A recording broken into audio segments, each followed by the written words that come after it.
Hello, everyone, and welcome back to another Liftoff Interview. I am here with Polar Cortex's A. How's it going? Going good. It's going good. Thanks for having me. Yeah, pleasure to have you here too. So launch pads are over, right? And you guys qualified through Launchpad 2, so happy to see that. And now liftoff is not too far over the horizon, right? And that'll be deciding what the fate of your um, team will be for the upcoming season. So I wanted to ask you, how far do you think your team will get? Uh, so in general, I think like we've kind of discussed this as a team, but we're just looking to win as much as possible. I know it doesn't really answer your question, but I just going into both Launchpad and now Liftoff, we kind of just want to win as much as we can. Obviously, I mean that's what every team wants to do, but looking to win every game. We know that like Launchpad 1 wasn't the best performance that we could have had, and Launchpad 2 we definitely played a lot better and with more confidence. So I think we're carrying that confidence into liftoff. But to answer the question more directly, um, I think NASA is probably a realistic goal for us. I think like I'm not going to rule out NASA or anything. I think we could definitely make it if we put our best efforts into it. But I think just in general, we have a good shot of making landing. I think against all the other teams, we have good odds. So I think it just comes down to like executing and avoid like getting unlucky and stuff in drafts and stuff. So yeah, I'd say NASA's probably Yeah, our more realistic goal, but yeah, NASA is definitely in the cards. that's very fair. And kind of talking about drafts for a second. Any thoughts on the Eject Asher pickup that we saw in Launchpad 1? I knew this was going to be brought up too. Um, I'm fine with it. I think it's like it has its perks. Obviously, like I know a lot of people will disagree. Because if you want to play a jet goalie, you just play Imi or Luna or whoever. I think Asher is like in general just really strong in this meta as a goalie. I'm not totally sure about her after the nerf because the patch did get released between like Launchpad and Liftoff. But I think if he gets a dash awakening, it's crazy what you can do on offense, like keeping the core in the offensive end. I think it's really funny. I think it's like potentially really effective. So there's a lot of theory behind it. It might not pay off, and so we'll see what happens. But I'm not ruling it out. We might see it in left off again, and I'm totally fine with it. Hey, I'm down to see it if Elo Tourist can pilot it, right?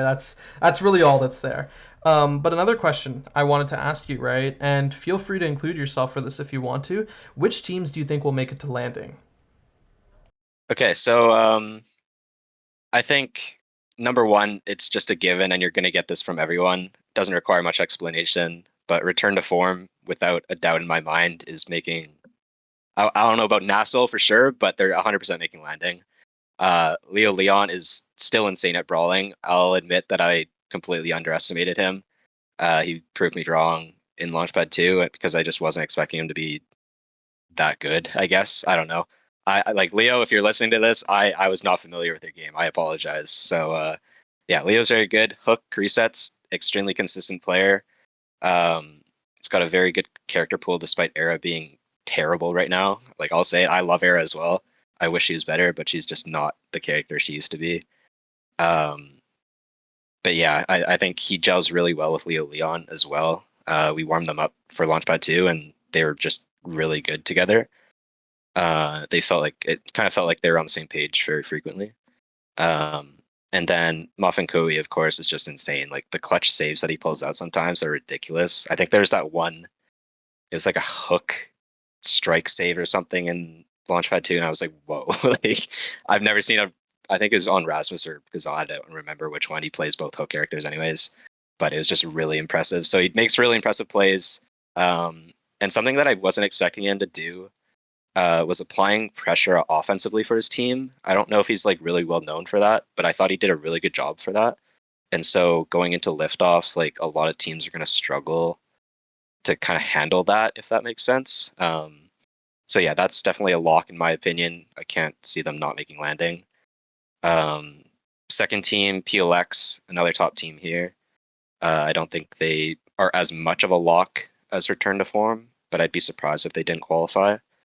Um, Josh and Zay are just a really fun duo, I find, because they're both brawler players. I think if you ask them, they'd both be brawler players. You Well, might just actually know to better. just to clarify, right? So originally Josh was a midfielder, Zay was a brawler, and then last season Zay swapped to midfield and Josh swapped to brawler, and now they're swapping back to their OG roles. Oh, okay. I didn't know about that. That's cool. Okay, so yeah, I kind of like wrote up a little bit for everyone. So like that's really cool. Um, I'm excited to see how that goes because like obviously we saw them last season. They were kind of on different roles, and so now they're swapping. But they're really flexible, and I think that's like really valuable as I guess just an Omega Strikers team in general. Then Vaga obviously being flexible in his picks as well is really nice to hold it down in the back. So yeah, PLX probably my second pick. And then third pick is Modern Magic. I think they're up there for me. No surprise, I'm a big fan of Carmine for obvious reasons. We go back way back, like shout out OSAS season 3, Chikara Fire absolutely mogged on him, etc. But we won't talk about that. But anyways, yeah, Carmine in my eyes, I think he's been a national brawler, like at least a national level brawler. In even in Nast last season, and I'd argue he might be the best brawler in Liftoff, besides mine, of course. But I think this team with him alongside Forgot and Ron P is just like they have a very good shot. Obviously, no surprise with that. Forgot has been in Nassel before, and even last season in Launchpad and Liftoff, etc. With Cosmic Calamities, he's made it all the way to Nassel, so he knows what it takes. Ron P, very good goalie, um, strike shot extraordinaire, etc. Yeah. I think it'd be hard to not see them making it. And then my fourth pick, this might be a bit of a wild card, but I'm gonna go with Ball and Ballers. Oh I think they could yeah. actually make landing this season.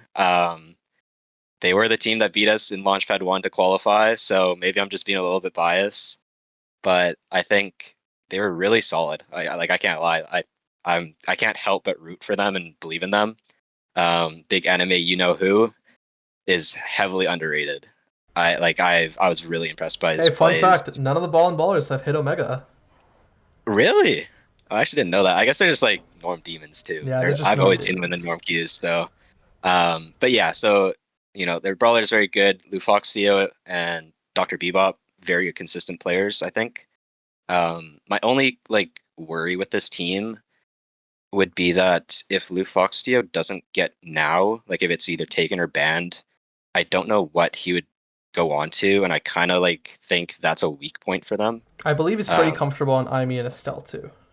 okay, because yeah, I've only known him as a now player. He played now against us when they beat us for qualifiers, so it's like I'm not worried if that makes sense, but I'm curious. I think that's a better word to put it. So, Yeah, that's um, fair. yeah, but overall, I think it would be really cool just to see them landing. I think from going from OSAS to landing and potentially NASA is really interesting. So yeah, that'll be my fourth team, and then I think I'll just put myself because got to root for myself. So yeah, that'll be my last team. Hey, I mean, you kind of have to have confidence if you want to be at the top, right? Exactly. That's a fair way to put it. But one other question I wanted to ask you: are there any teams that you're excited to play against? Um, so I'm not totally sure how the seating works. I don't know who we would potentially go up against, but just in general, I think I'd be most excited to play against Yin and Yang again. We played them in Launchpad 1. And I think going up against the guy that gets is just really fun, and it kind of becomes your own mini game of like not letting that guy get. So I think last game that we played in Launchpad, we held him to around 5 KOs, which, I mean, 5 KOs compared to what could be. So I'm happy with that. But yeah, I think I'm confident with our matchup against them. I think last time we played them, we probably weren't at our best, and I think we could have played better. And so I think if we repeat like the matchup, I think we would get the result again, maybe a bit more dominantly chatting. But it would definitely be a fun game at least. I think it's always fun to like go up against people that like have a lot of support going behind them. It's always just entertaining. So that'd be one team, and then another team that I'd be really interested in playing against is just Modern Magic.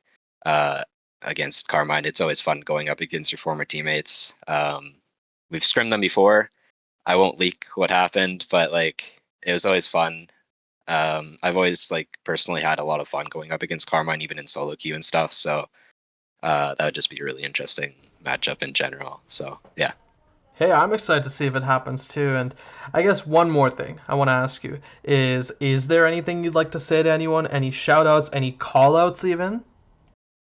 Yeah, I'll save the callouts for this time. But first off, shout outs to the homies in the kitchen. They know who they are. They're the reason that I got into Omega Strikers in the first place, specifically Ether. Other Ether, though. Yeah, he was the one that kind of introduced us to us all and or to it all. So shout out to him. Gonna apologize to Name right now because I know that he wants me to have a big ego. I'm not gonna have a big ego. I'm PR trained and stuff. So closest I'll get to an ego is basically just saying that I'm gonna boss up again and lift off. I had to say it last time when I was getting interviewed by Achi. Um, yeah, I believe in myself. I think I can kind of carry the weight that I need to do. And then lastly, shout out to Grimella. That guy glazed me the entire time on stream when we qualified last weekend while casting. So I appreciate that. Just in general, if anyone's kind of like giving positive remarks for our team or me or whoever, we really appreciate that. So it goes a long way. But yeah, those are the people I want to shout out. So appreciate you Yeah, all. it does. And hey, we'll see if you do in fact boss up for liftoff and hey, maybe even make landing. Oh yeah, Well, that's all, folks. Thank you, A or I. I mean, I don't want to say I to confuse you you can go with with whatever, Brett. boss. It's all good. Yeah. But yeah, thank you for coming on. It was a pleasure having you. I appreciate it, boss. Thank you. Yeah, and for the viewers, don't go anywhere. Liftoff will be around very soon, and we hope to see you there. Bye.